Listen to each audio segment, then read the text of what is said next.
अभ्यास 12A पहला प्रश्न, निम्नांकित आकृतियों के परिमाप ज्ञात कीजिए। तो परिमाप का आशय किसी बंद आकृति की जो परिसीमा यानी बाउंड्री जो होती है उसकी लंबाई परिमाप कहलाती है। ये आयताकार आकृति है, आयत। इसकी लंबाई हमने L मान ली और चौड़ाई B मान ली। तो आयत की आमने सामने भुजाएं समांतर और बराबर होती हैं। ये लंबाई L है तो ये भी L हो जाएगी, और ये चौड़ाई B है तो ये भी B हो जाएगी। तो आयत की परिमाप मतलब इसकी चारों भुजाओं का योग। परिमाप मतलब किसी बंद आकृति की परिसीमा, ये बाउंड्री, ये जो लंबाई होती है उसे हम क्या कहते हैं? परिमाप कहते हैं। यानी इसमें सभी लंबाई क्या जोड़ दी जाए। तो यहां पर लंबाई L, फिर है B, L प्लस B, फिर L और फिर B। तो यहां पर लंबाई L L दो बार हो गई तो 2L, चौड़ाई B भी दो बार हो गई तो 2B। दो हमने कॉमन निकाल लिया तो हो जाएगा L प्लस B। तो आयत की परिमाप बराबर 2 कोष्टक लंबाई प्लस चौड़ाई, 2 लंबाई धन चौड़ाई। ये वर्ग की आकृति है। इसकी चारों भुजाएं कैसी होती हैं? समान होती हैं, और यहां पर प्रत्येक अंत का कोण 90 अंश का होता है। तो इसकी भुजा की लंबाई हमने A मान ली, तो ये भी A, ये भी A होगी, ये भी A होगी, ये भी होगी।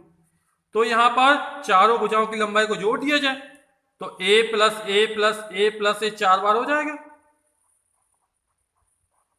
तो जोड़ दिया जाए हो जाएगा 4A, यानी 4A यानी भुजा, 4 गुणे भुजा। तो ये वर्ग की परिमाप होती है। तो इस आकृति की हमको परिमाप ज्ञात करनी है। ये आयताकार आकृति है, इसकी लंबाई 6 है, यहां भी 6 सेंटीमीटर होगी, चौड़ाई 3 सेंटीमीटर, ये भी 3 सेंटीमीटर होगी। तो 6 प्लस 3 प्लस 6 प्लस 3। या फिर हम आयत की परिमाप का सूत्र लगा दें। तो आकृति की परिमाप बराबर आकृति आयताकार आयत की परिमाप, और आयत की परिमाप का सूत्र होता है 2 गुणे लंबाई धन चौड़ाई। तो 2 लंबाई की वैल्यू यानी मान 6 सेंटीमीटर है, चौड़ाई 3 सेंटीमीटर है। तो सबसे पहले कोष्टक हल करेंगे। 6 में 3 जोड़ 9, तो 2 गुणा 9, 9 दूनी 18, और परिमाप मात्रक सेंटीमीटर में सेंटीमीटर। अब ये वर्गाकार आकृति नजर आ रही है। इसकी भुजा की लंबाई 10 मिलीमीटर है, यहां भी 10, ये भी 10, ये भी 10, 10 10 20 10 30 10 40, 40 मिलीमीटर हो जाएगी। या सूत्र लगा देंगे, वर्ग की परिमाप बराबर 4 गुणे भुजा, यानी 4 गुणे 10 बराबर 40 मिलीमीटर। अब ये आयताकार आकृति नजर आ रही, इसकी लंबाई 10 मीटर, चौड़ाई 1.5 मीटर। तो फिर सूत्र लगा देंगे, 2 गुणे लंबाई धन चौड़ाई 10 प्लस 1.5, तो ये हो जाएगी 11.5, और उसमें 2 का गुणा करेंगे तो ये निकल आएगी हमारी 23। फिर ये आकृति, अब ये हमारी स्पष्ट आकृति नहीं है ना, तो यहां पर इन सभी लंबाइयों को हम जोड़ देंगे। 5 प्लस 1.2 प्लस 1.5, फिर 1, फिर 2, फिर 1, फिर 1.5, फिर 1.2। तो जो योगफल आएगा वो इस आकृति का परिमाप कहलाएगा।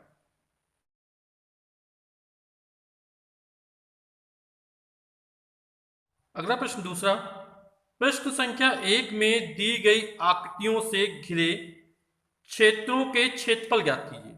अब हमें जो आकृति में परिमाप ज्ञात किया था उसी के अब हमें क्षेत्रफल ज्ञात करने हैं। जैसे ये आयताकार आकृति है, तो कोई भी क्लोज्ड फिगर या कोई भी बंद आकृति अपने तल पर यानी प्लेन पर कुछ निश्चित भाग लेती है। जैसे ये है, तो यहां पर ये जो भाग है ये घिरा हुआ भाग किससे? इस वाली बाउंड्री से। तो ये जो निश्चित घिरा हुआ भाग है या जो भाग घेरता है उसे उस आकृति से घिरा क्षेत्रफल कहलाते हैं। यानी ये पूरा जो एरिया है ये क्या कहलाएगा? इस आयताकार आकृति का क्षेत्रफल कहलाएगा। इस बाउंड्री से घिरा हुआ भाग। तो प्रत्येक बंद आकृति या क्लोज्ड फिगर अपने तल पर कुछ निश्चित भाग घेरती है, उसे उस आकृति का क्षेत्रफल कहते हैं। अब हमें आयत का क्षेत्रफल ज्ञात करना।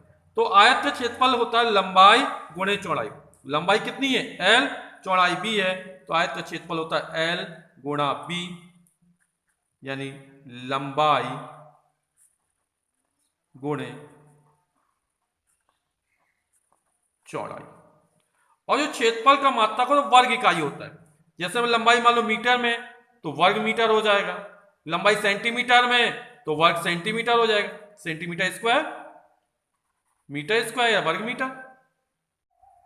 ये वर्गाकार आकृति है तो वर्ग का क्षेत्रफल, तो इसमें लंबाई गुणे चौड़ाई था आयत में, तो इसमें लंबाई चौड़ाई सब बराबर है, तो भुजा गुणे भुजा, तो यानी भुजा गुणे भुजा यानी ए गुणा ए, ए गुणा ए स्क्वायर, या लिख सकते हैं भुजा का वर्ग।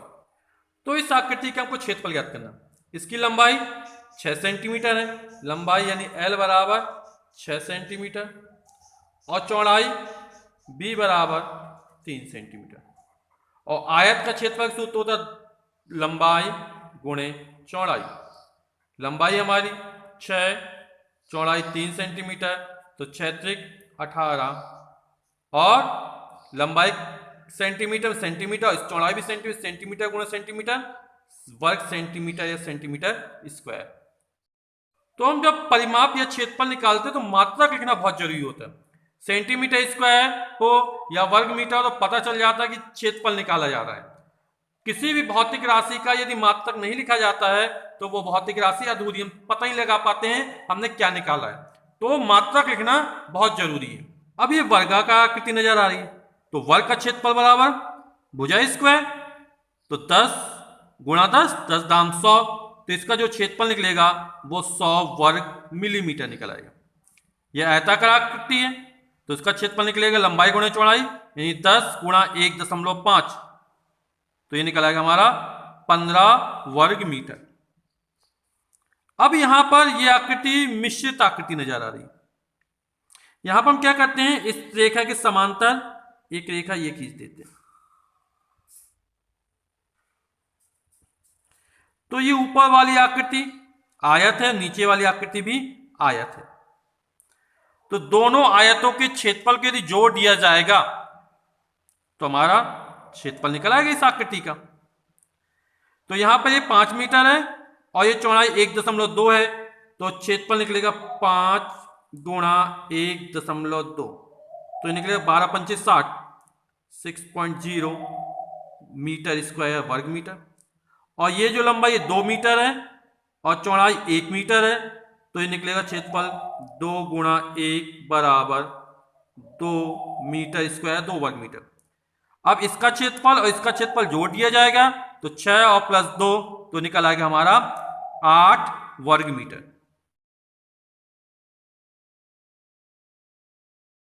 तीसरा प्रश्न, निम्नलिखित सारणी को पूरा कीजिए। यहां पर लंबाई 5 मीटर दी गई है, चौड़ाई का मान ज्ञात करना है, परिमाप का मान ज्ञात करना है, और क्षेत्रफल हमें 20 वर्ग मीटर दिया गया है। तो हम जानते हैं कि आयत का क्षेत्रफल बराबर होता है लंबाई गुणे चौड़ाई। तो क्षेत्रफल एरिया ए बराबर होता आयत के लिए लंबाई गुणे चौड़ाई। हमें क्षेत्रफल 20 वर्ग मीटर दिया गया है, लंबाई 5 मीटर है, तो चौड़ाई का मान हम ज्ञात कर लेते हैं। तो b का मान निकल आएगा 5, इसके नीचे आएगा तो 20/5, 5 चौक 20 यानी 4 मीटर। तो आयत की जो चौड़ाई निकलेगी वो यहाँ पर निकल आएगी 4 मीटर। और परिमाप, तो परिमाप का सूत्र होता है आयत की पेरीमीटर, 2 गुणे लंबाई धन चौड़ाई, तो 2 लंबाई की वैल्यू 5 और ब्रेड्थ यानी चौड़ाई 4 मीटर है, 2 × 5 + 4 9, और 9 2 18, 9 दूनी 18, तो परिमाप जो निकलेगी वो 18 मीटर निकल आएगी। इसी तरह यहां पर लंबाई 8 मीटर दी है, क्षेत्रफल दिया है, तो 8 तिक 24, 3 बार जाएगा लगभग, तो ये चौड़ाई हमारी 3 मीटर निकल आएगी। और परिमाप 8 3 11, 8 + 3 11 और 2 का गुण 11 दूनी 22, तो जो परिमाप निकलेगी वो हमारी 22 मीटर निकल आएगी। फिर है थर्ड में, लंबाई 5 सेंटीमीटर दी गई है और परिमाप 18 सेंटीमीटर दी गई है। तो आयत की परिमाप, आयत की परिमाप वो हमको कितनी दी गई है, 18 सेंटीमीटर दी गई है। लंबाई 5 सेंटीमीटर, परिमाप 2 कोष्टक लंबाई प्लस चौड़ाई बराबर 18। लंबाई हमारी 5 सेंटीमीटर है, तो 5 + b बराबर 18, तो 5 + b गुणा में नीचे आएगा, तो 18/2 यानी 9। तो 5 + b बराबर 9, तो b की वैल्यू निकालेंगे तो 5 का पक्षांतर कर देंगे, तो 9 - 5, 9 में से 5 जाएगा 4 मीटर। तो ये चौड़ाई निकलेगी वो 4 मीटर निकलेगी। अब लंबाई चौड़ाई निकाल हम क्षेत्रफल ज्ञात कर सकते हैं। तो आयत का क्षेत्रफल लंबाई गुणा चौड़ाई, 5 × 4 5 चौक 20 वर्ग मीटर या मीटर स्क्वायर। अब यहां पर परिमाप दी गई 480, चौड़ाई दी गई 30 सेंटीमीटर। फिर से सूत्र लगाएंगे और निकाल लेंगे इसकी लंबाई, और लंबाई में चौड़ाई गुणा कर देंगे तो हमारा क्षेत्रफल निकल आएगा।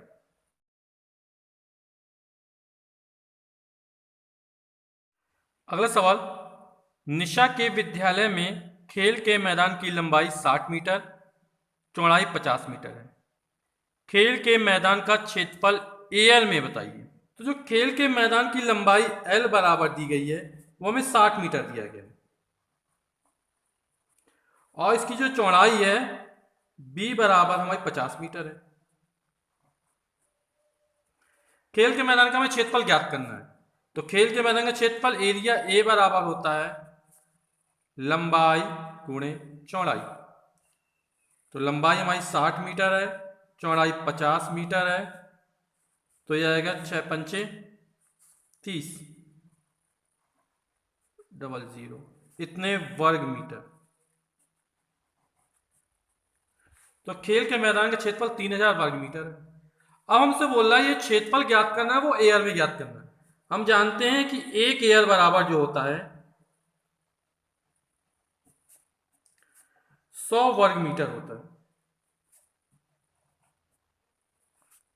यहां कितना है, 3000 वर्ग मीटर दिया गया, तो इसमें हम 100 का भाग दे देंगे तो हमारा क्षेत्रफल जो एयर में निकल आएगा।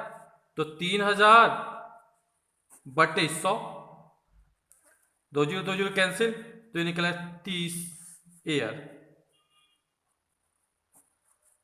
अगला सवाल है, अविनाश के किसी फॉर्म की लंबाई यानी L बराबर 240 मीटर और चौड़ाई B बराबर 110 मीटर है। किसी फॉर्म का क्षेत्रफल हेक्टेयर में ज्ञात कीजिए। तो यहां पर क्षेत्रफल और लंबाई गुणे चौड़ाई दोनों गुणा कर देंगे, तो क्षेत्रफल जो निकलेगा मीटर गुणा मीटर वर्ग मीटर में निकलेगा। अब उसे हेक्टेयर में ज्ञात करना है। तो 1 हेक्टेयर बराबर 100 मीटर गुणे 100 मीटर, ये 10,000 वर्ग मीटर होता है। तो जो हमारा उत्तर निकलेगा वो वर्ग मीटर में निकलेगा, उसमें हम 10,000 का भाग कर देंगे, क्योंकि 1 हेक्टेयर बराबर होता है 10,000 वर्ग मीटर। तो 10,000 का भाग कर देंगे तो हमारा जो आंसर निकल आएगा वो हेक्टेयर में निकल आएगा।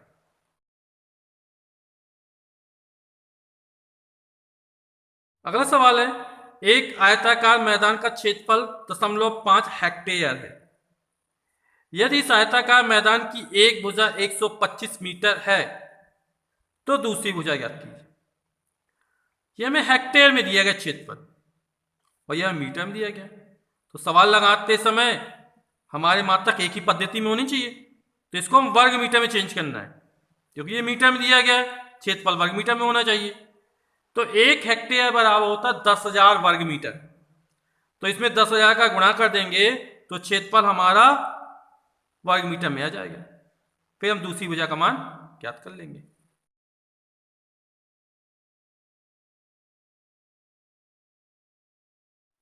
अगला सवाल है, एक वर्गाकार टाइल की एक भुजा 12 सेंटीमीटर है।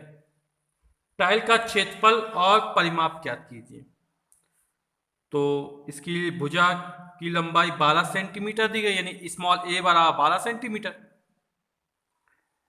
टाइल का क्षेत्रफल, टाइल वर्गाकार है तो वर्ग का क्षेत्रफल, और वर्ग का क्षेत्रफल और भुजा की घात है तो भुजा स्क्वायर, यानी ए स्क्वायर यानी 12 का वर्ग 144।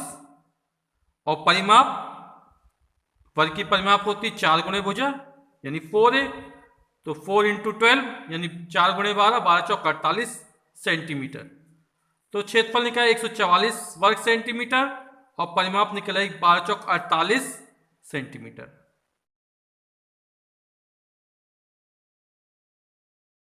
सवाल है, एक आयताकार खेत की लंबाई और चौड़ाई में 3:2 का अनुपात है। खेत के चारों ओर मेड़ बनवाने का खर्च ₹1.50 प्रति मीटर की दर से बताइए, जबकि खेत का क्षेत्रफल 1.5 है। तो आयताकार खेत की लंबाई और चौड़ाई में 3:2 का अनुपात दिया गया। तो अनुपात में एक निश्चित संख्या गुणा होता है, तो वो निश्चित संख्या में x मान लेते हैं। तो लंबाई हो जाएगी 3x और चौड़ाई हो जाएगी 2x। अब यहां पर हमें खेत के चारों ओर मेड़ बनवाने का खर्च चाहिए। तो जो मेड़ बनेगी वो परिमाप में बनेगी, यानी हमें परिमाप ज्ञात करनी पड़ेगी। अब यहाँ पर लंबाई और चौड़ाई स्पष्ट नहीं दी गई और परिमाप ज्ञात करना है, लेकिन साथ हमें खेत का क्षेत्रफल दिया गया है और खेत का क्षेत्रफल 1.5 हेक्टेयर है। तो खेत का क्षेत्रफल में 1.5 हेक्टेयर दिया गया है। हम जानते हैं कि 1 हेक्टेयर बराबर 10,000 वर्ग मीटर होता है, तो 1.5 गुणे 10,000, तो गुणा कर देंगे तो हो जाएगा 1 5 1 2 3 4 0, एक अंक पर दशमलव लग जाएगा, तो ये निकल आएगा वर्ग मीटर में, तो हो जाएगा 15,000 वर्ग मीटर। तो जो लंबाई होगी हमारी वो मीटर में निकाल लेंगे, तो लंबाई और चौड़ाई मीटर मान ली 3x और 2x।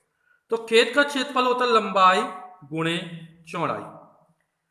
अब लंबाई हमारी 3x है, चौड़ाई हमारी 2x है, बराबर 15,000 वर्ग मीटर।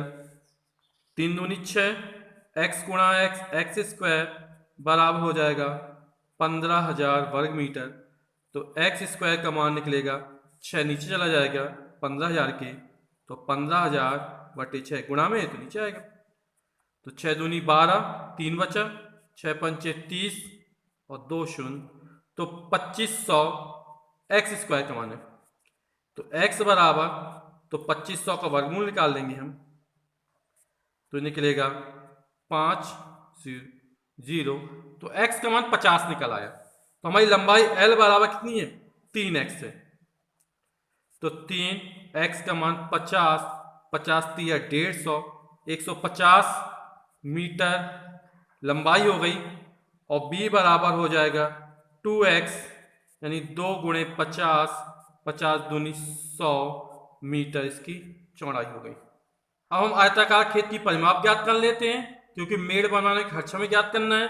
तो खेत की परिमाप आयत है 2 इंटू लंबाई कोष्टक लंबाई प्लस चौड़ाई, तो 2 लंबाई की वैल्यू है 150 और चौड़ाई की वैल्यू है 100, तो हो जाएगा 2 गुणा 150 में 100 जोड़ेंगे 250, और 250 में 2 का गुणा हो जाएगा, तो हो जाएगा 250 दूनी 500 मीटर। तो खेत के चारों मेड़ बनवाने का खर्च, तो 1.5 मीटर प्रति मीटर का खर्च है। तो यहाँ पे 500 मीटर में मेड़ बननी है और 1 मीटर खर्च 1.5 आता है, तो 500 का, तो 1.5 का गुणा कर देंगे 0 0 0, 15 15 75, 1 2 अंक पर दशमलव लग जाएगा, तो आ जाएगा ये हमारा 750 रुपए मेड़ बनवाने का खर्च आ जाएगा। अगला सवाल है 9वां, एक कार्यालय के 15 दरवाजों पर खस की टटियां लगानी हैं। प्रत्येक दरवाजे की लंबाई 2.5 मीटर और चौड़ाई 1.2 मीटर है। खस की टट्टी लगाने का खर्च खस के मूल सहित रुपये 105 प्रति वर्ग मीटर हो तो कुल कितना खर्च पड़ेगा। तो यहाँ पर एक दरवाजा 2.5 मीटर लंबा है और 1.2 मीटर चौड़ा है। तो जो खस की टट्टियाँ लगेंगी वो पूरे क्षेत्रफल में लगेंगी। तो हम यहाँ पर दरवाजे का क्षेत्रफल ज्ञात करेंगे। तो एक दरवाजे क्षेत्रफल 2.5 लंबाई है और चौड़ाई 1.2 इसका गुणा कर देंगे तो ये निकल आएगा 3 वर्ग मीटर। तो एक दरवाजे क्षेत्रफल 3 वर्ग मीटर निकल आएगा। तो ऐसे 15 दरवाजों पर लगनी है तो हम क्या करेंगे, 15 का गुणा कर देंगे तो कुल क्षेत्रफल निकल आएगा कितने क्षेत्रफल पर टट्टियां लगनी है। तो 15 तिया 45, तो यहाँ पर 45 वर्ग मीटर क्षेत्रफल पर टट्टियां लगवानी है। अब 1 वर्ग मीटर का जो खर्च आ रहा वो 105 आ रहा, तो हमें कुल 45 वर्ग मीटर पर टट्टियां लगी हुई, तो 105 में हम 45 का गुणा कर देंगे तो हमारा कुल खर्च निकल आएगा कि कितना मूल हमें अदा करना पड़ेगा, चुकाना पड़ेगा।